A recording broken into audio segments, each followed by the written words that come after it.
mis 2 heures. Donc il y a 3 axes qui me paraissent essentiels. C'est le pluralisme des médias, l'indépendance de l'information par rapport aux différents pouvoirs, qu'ils soient politiques, économiques, mafieux, etc.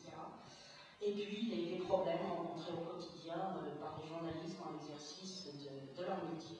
Alors bien sûr, il y a des situations très différentes dans les pays des bassins méditerranéens, mais il y avait aussi des dénominateurs communs, des préoccupations communes qui avaient été très bien pointées lors des journées Menton Médias Méditerranée organisées par le Club de la Presse Méditerranée 06, dont le président est ici aujourd'hui, Philippe Calois aussi. Et ces journées avaient mis en évidence à la fois ces différences de situation, mais aussi des préoccupations communes. Alors néanmoins, on sait bien que ça va des atteintes à la vie, des emprisonnements, des gardes à vue, des perquisitions, et puis des atteintes plus insidieuses qui peuvent être des conflits d'intérêts, des pressions économiques, de la censure, de l'autocensure, et cela malheureusement peu de pays en sont exemples, y compris des grandes démocraties comme la France, comme l'Italie, comme Israël, on en parlera aussi. Voilà.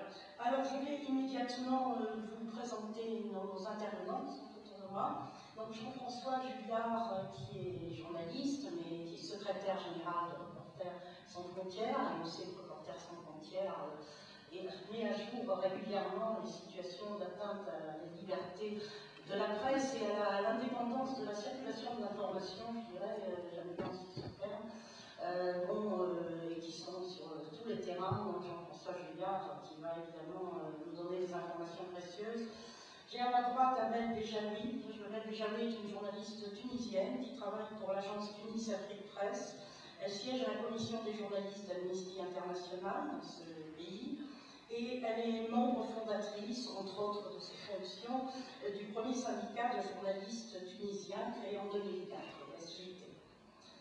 Et puis Lirio Abad, qui a été correspondant à Palerme de l'agence de presse ANSA, et qui est aujourd'hui envoyé spécial de l'Express, qui s'est spécialisé depuis 20 ans dans les enquêtes concernant le crime organisé, la mafia. Il a écrit, je pense en 2007, il a écrit un livre, Les Complices, en français, qu'il a écrit avec Pedro Gomez, et c'est un livre qui dénonce la collusion entre la mafia et le monde politique italien. Donc, bien sûr, on l'interrogera tout à l'heure là-dessus. Alors, j'ajouterai, mais vous le savez sans doute, qu'il est régulièrement menacé, qu'il a échappé au moins à un attentat, si ce n'est pas 2, et qu'il vit constamment dans sa vie et son travail sous protection policière.